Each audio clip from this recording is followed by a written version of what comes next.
1980s में Kenya की एक साइट जिसका कि नाम कूबी फोरा है में एक्सकेवेशन करते हुए आर्कियोलॉजिस्ट ने कुछ स्ट्रेंज नोटिस किया। आर्कियोलॉजिस्ट ने देखा कि वहां की जो धरती है उस पे अजीब सी मार्किंग्स बनी हुई हैं। ये मार्किंग्स बिल्कुल वैसी ही दिखती हैं जैसा कि अगर आज हम एक कैंपफायर जलाएं तो धरती पे पड़ेंगी। इसीलिए मार्किंग्स रिसर्चर्स के लिए काफी ज्यादा इंटरेस्टिंग हैं और इस साइट से आर्कियोलॉजिस्ट को पहले ही एक फॉसिलाइज्ड होमिनिन के जॉ बोन का एक पीस मिल चुका था और कुछ स्टोन टूल्स भी जिनकी एज अप्रोक्सीमेटली 1.6 मिलियन ईयर्स है। इन सबको मिला के आर्कियोलॉजिस्ट यह सोचने लगे कि क्या यह एक साइन है एक फायर का जिसे कि हमारे एंसेस्टर्स ने 1.6 मिलियन ईयर्स पहले जलाया था। लेकिन इस क्वेश्चन का आंसर देने से पहले हमें बहुत सारे क्वेश्चंस का आंसर ढूंढना होगा, जैसे कि क्या यह फायर ह्यूमंस ने इंटेंशनली लगाई थी या यह फायर किसी नेचुरल रीजंस की वजह से जल उठी थी। तो चलिए आज के वीडियो में हम ह्यूमंस की फायर पे कंट्रोल करने की हिस्ट्री को समझने की कोशिश करते हैं।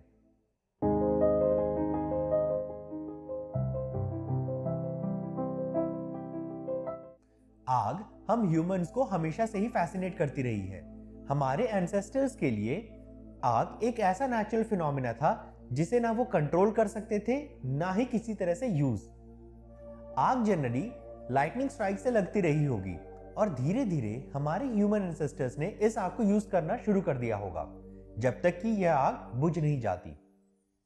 इसके बाद ह्यूमंस ने नेचुरली लगी आग से खुद की आग जलाना शुरू कर दिया होगा और इवेंचुअली हम ह्यूमंस ने आग पर पूरी तरह से कंट्रोल पा लिया। आज हमारे लिए सबसे बड़ी प्रॉब्लम यह है कि हमें नहीं पता कि आखिर ह्यूमंस ने आग पर फुल्ली कंट्रोल आखिर कब पाया था या ह्यूमंस की किस स्पीशीज ने आग पर पहली बार कंट्रोल पाया था। फायर की हिस्ट्री को स्टडी कर पाना बहुत ही ज्यादा मुश्किल है क्योंकि फायर के एविडेंसेस आर्कियोलॉजिकल रिकॉर्ड्स में से इजीली गायब हो जाते हैं।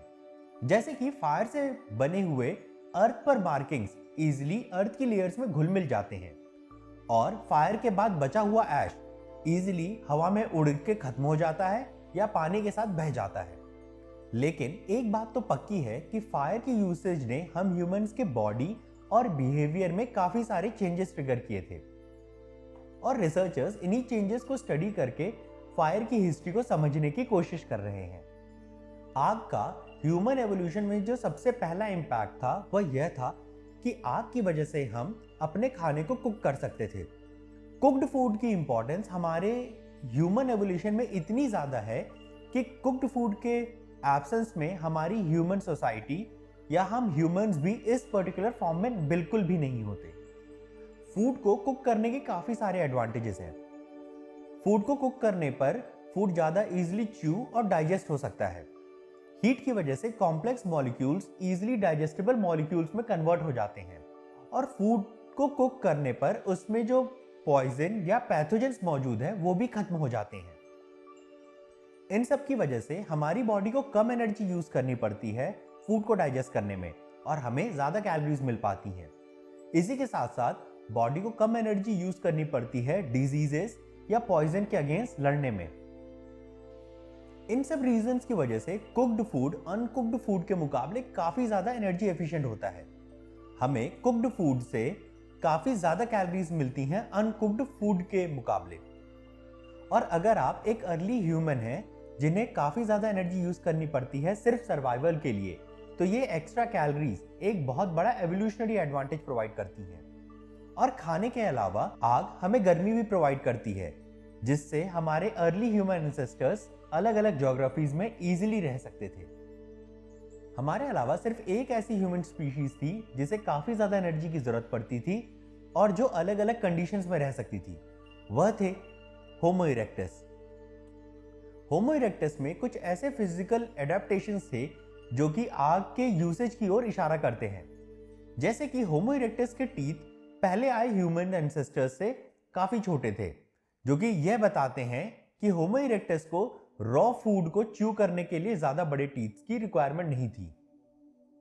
इसके साथ ही उनके बॉडी में कुछ ऐसे अडॉप्टेशंस थे जिनकी वजह से उनकी कैलोरी या एनर्जी रिक्वायरमेंट्स बढ़ जाती थी, जैसे कि लार्जर बॉडी साइज, ज्यादा मसल मास और सबसे इंपॉर्टेंटली एक ज्यादा बड़ा ब्रेन। होमो इरेक्टस वो पहले ह्यूमंस थे जो कि अफ्रीका से निकलकर यूरोप और साउथ ईस्ट एशिया तक फैले थे। यह भी दिखाता है कि होमो इरेक्टस अलग अलग कंडीशंस में इजीली रह रहे थे। लेकिन होमो इरेक्टस वो पहले ह्यूमंस थे जिन्होंने फायर पर फुल्ली कंट्रोल पाया था। इस थ्योरी के साथ एक बहुत बड़ी प्रॉब्लम है। सबसे पहले होमो इरेक्टस 1.89 मिलियन ईयर्स पहले आए थे और रिपीटेड फायर के एविडेंसेस हमें उससे कई हजार साल बाद के मिले हैं। और होमो इरेक्टस के अफ्रीका से निकलकर दूसरी जगहों पर सेटल होने की स्टोरी भी आग के रिपीटेड यूज से काफी पहले की है। अगर आग का रिपीटेड यूज होमो इरेक्टस के आने के काफी बाद शुरू हुआ है तो फिर आग के यूसेज ने इनकी बॉडी में फिजिकल एडाप्टेशंस कैसे लाए होंगे और इसके साथ ही होमो इरेक्टस को माइग्रेशन में कैसे हेल्प किया होगा। हो सकता है कि हमारे एविडेंसेस अभी कंप्लीट नहीं है और ज्यादा रिसर्च के साथ हमें आग के यूसेज के और भी ज्यादा हिस्टोरिक एविडेंसेस मिल पाए। रिसेंट ईयर्स में रिसर्चर्स कई बार कुबीफोरा की साइट पर जा चुके हैं और उन्हें आग के यूसेज के और भी डेफिनेटिव एविडेंसेस मिले हैं। 1980 की डिस्कवरी के मुकाबले आज रिसर्चर्स को ऐसे स्टोन के पीसेस मिले हुए हैं जिन पर आग के जलने के क्लियर साइंस हैं और इसी के साथ साथ रिसर्चर्स को जले हुए एनिमल बोन्स भी मिले हैं। और ये स्टोन्स के टुकड़े और बोन्स के पीसेस छोटे छोटे ग्रुप्स में मिले हैं जो कि यह बताते हैं कि फायर्स छोटी थी और जानबूझकर लगाई गई थी। जहां तक यह क्वेश्चन है कि इन फायर्स को आखिर लगाया किसने था, तो इस साइट से जो स्टोन टूल्स मिले हैं वो होमो इरेक्टस से रिलेटेड हैं। इसके बाद जो सबसे पुरानी साइट हमें मिली है जहां पर फायर को कंट्रोल करने के एविडेंसेस हैं वह साउथ अफ्रीका की वंडरवर्क केव्स हैं। इन केव्स में हमें 1 मिलियन ईयर पहले जलाई गई आग के एविडेंसेस मिले हैं। इस साइट से रिसर्चर्स को बर्न स्टोन्स, बोन्स, प्लांट्स और कॉम्प्लेक्स स्टोन टूल्स मिले हैं और ये स्टोन टूल्स भी होमो इरेक्टस से ही रिलेटेड हैं। फायर के रिपीटेड यूसेज के ज्यादा नए एविडेंसेस साइंटिस्ट और रिसर्चर्स को इजराइल के गेशर बेनोट याकोव नाम की जगह से मिले हैं। इस जगह से रिसर्चर्स को 790,000 ईयर्स पहले के बर्न्ट वुड, सीड और फ्लिंट मिले हैं। फायर की स्टोरी और भी इंटरेस्टिंग हो जाती है जब हम यह समझने की कोशिश करते हैं कि आखिर ह्यूमंस के किन एंसेस्टर्स ने फायर को सबसे पहली बार कुकिंग के लिए यूज किया होगा। ईस्टर्न मेडिटेरेनियन के लेवांट रीजन से हमें 350 से 400,000 ईयर्स पहले के रिपीटेड कुकिंग के एविडेंसेस मिले हैं।